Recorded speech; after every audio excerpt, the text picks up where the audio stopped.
me! Fill them full of lead! I'm jumping in there. What's... Once. I am a pretty big fan of Starship Troopers.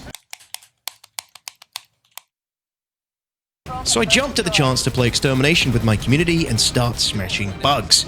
I wasn't going to let this bias influence my opinion of Starship Troopers Extermination, because if there's anything I've learned over the years, it's that Starship Troopers games and mods are generally quite cursed and can never quite live up to my expectations. With that being said, my experience with Starship Troopers Extermination so far has been a pretty solid one in comparison to previous Starship Trooper game renditions, and I've played every Starship Troopers game that has emerged since originally falling in love with the film as a kid. The brilliant Terran Ascendancy from 2000, a top-down tactical game.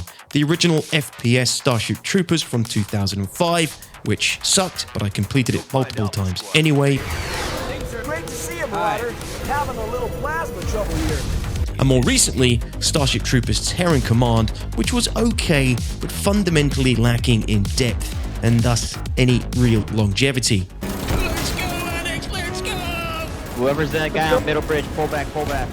Enter Starship Troopers Extermination, which right off the bat sucks you in with the familiar satirical goodness I came to love from the movie. We go live to Planet Valaka. And that's the first thing I'd like to talk about. The atmosphere in Extermination slaps. The developers, Off-World Industries, have pulled inspiration from the movies where it counts, while using elements from the books and those terrible sequels we don't talk about to provide a little more scope for the game. A solid, working VoIP right out the door, coming off the back of Squad, means communication is easy and just works, with the added benefit of rabid jeering and relentless quotes from excited nerds elated at the opportunity to finally live out their Starship Troopers fantasies with other players. Keep close. Get in! Get in! Come on, Abe. If anyone dies, Run, we're in the brother. drop. Get in. Woo! Let's go, brothers! Way to go, gentlemen. The chaos of throwing humans into the meat grinder against giant unrelenting bugs is captured very well, particularly in the standard quick play mode that the game starts you off with, where you sort of zerg around with 15 other players, completing objectives with little coordination until it's time to evac.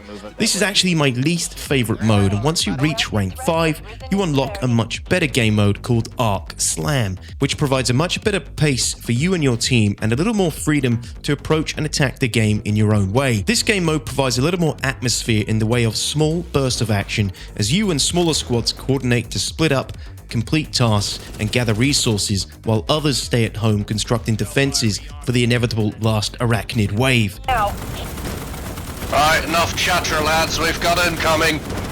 This mode provides greater anticipation of a final base defense before the exciting phase of moving everyone out for a full evac begins. In my opinion, this is just a better way to play the game, and if your initial taste of Extermination was in the quick match mode only, I would advise working your way up to rank 5 and trying the Arc Slam mode before writing it off. Let's go, Lizard, let's go, go! Where the original Starship Troopers FPS game failed, Extermination excels. The bugs feel sufficiently difficult to kill, and you find yourself praying for a weak spot to present itself so that they just die quicker. No nerve stem here, though. Here's a tip.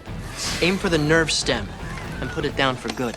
If you find yourself out of position, low on ammo, or alone without your squad, the situation very quickly gets hairy. Part of what makes Starship Troopers enjoyable as an IP is that the arachnids feel like these relentless bastards that just won't die because the Federation insists on sending packs of fresh out of boot meat bags holding weapons designed to kill humans to blast through giant arachnid chitin armor because service guarantees citizenship. This is what made Starship Troopers so great. The odds were always stacked against the humans, and that feels like it's been captured well with Extermination, though we obviously have a lot more options in the game than Rico and the Roughnecks had in the film. One of those options is the Assault Class Jetpack, which allows you to escape bad situations and make up for the occasional fun but reckless play. I'd like to see more ability to control the jetpack though, much like the jetpack from PlanetSide 2, where you can control short bursts to propel you in different directions, as opposed to one long sustained burst that we get in Extermination.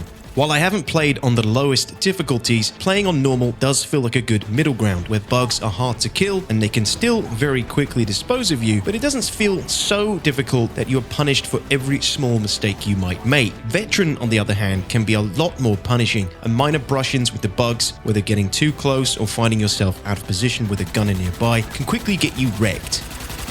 I'm hoping for the mods, T-Rev. Oh my god, this was a mistake.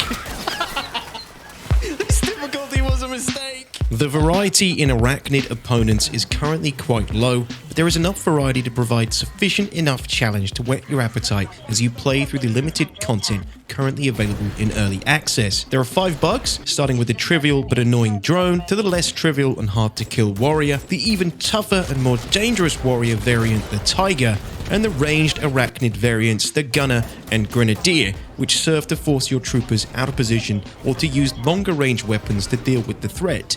I've had a few really cool moments as an assault class where I've used my jetpack to leave the safety of the outpost in order to go on a special mission to nuke down enemy grenadiers using their artillery-like bog bombs to bombard our lines. Speaking of being forced out of position, I cannot wait to see the likes of the tanker bug make its debut in Starship Troopers Extermination, to which end is yet to be seen, but this could either be a high infestation level threat, which gets higher the longer you wait to deal with arachnid nests and patrols, or part of its own unique game mode later down the line. Offworld hasn't confirmed the existence of the tanker bug in Extermination yet, but there are plenty of tanker corpse models littered around the maps, which I feel is a pretty good indication. They'd be crazy to leave it out.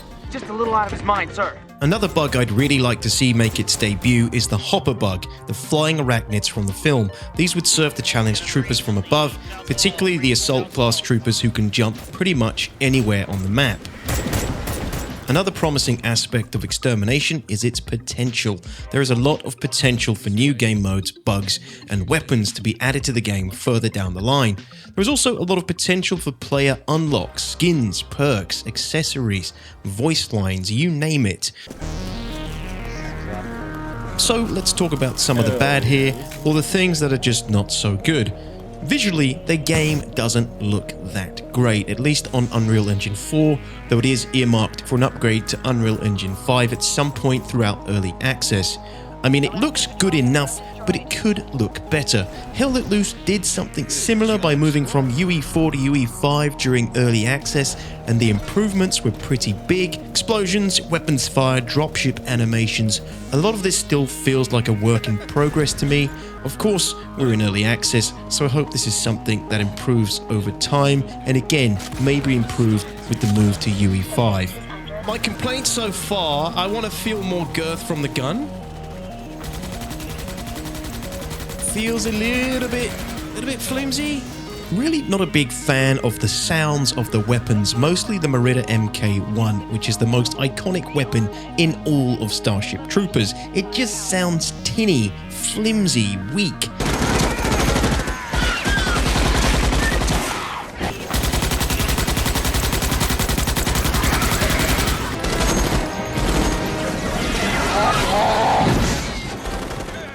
Considering you spend most of your time in any given match pumping round after round into hordes of arachnids, this part of the game really needs to feel satisfying, and it's not quite there yet. It feels like the gun needs more bass, more punch, more feedback.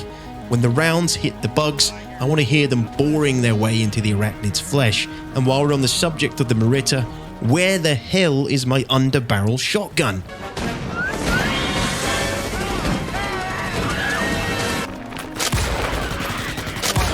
The base is under attack. The Emancipator is a great example of a satisfying weapon to use. The feedback is pretty instant, the sound and kick to the gun makes the experience of dumping those rounds into the arachnids just that little bit more satisfying. There is a very low amount of weapons available currently in early access across the 3 classes. Everyone can repair and build, which is a nice touch, but I wonder if building should at least be limited to certain classes. Otherwise, you run into these issues where everyone is trying to build up the base in their own way, and people keep running into these conflicts with how the base should be built. Who removed all of the walls around the mobile HQ? You don't get money back for it. You should have at least left. There was a guy called the Senate. He removed absolutely every single structure that was around. Oh, the same person who built the Sentry guns and wasted 4K. I don't know, I'm not 100% on everybody being able to build. What do you guys think? The lack of dismemberment from the start is a little bit disappointing. A large part of the film was its over-the-top gore with humans being ripped to shreds by monstrous bugs, and that element is currently missing from the game.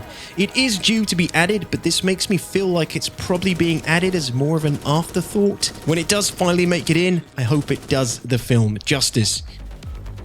Aside from a few technical bugs like the occasional broken respawns and issues with weapon animations and building geometry, there hasn't been any glaring problems that have impacted my ability to overall really enjoy Starship Troopers Extermination. As I said before, the potential is huge and early access is expected to last around a year according to the developers. I'd say that's enough time for them to flesh out a new game mode or two, correct some of the issues identified by the community, and round out the weapons and arachnid list before kicking into post-release content mode. So, how have you found Starship Troopers Extermination so far? Thanks for watching. If you enjoyed the video or didn't, let me know by leaving a like or a comment below. You can also get to know me and my community better and catch the action live at twitch.tv/detox.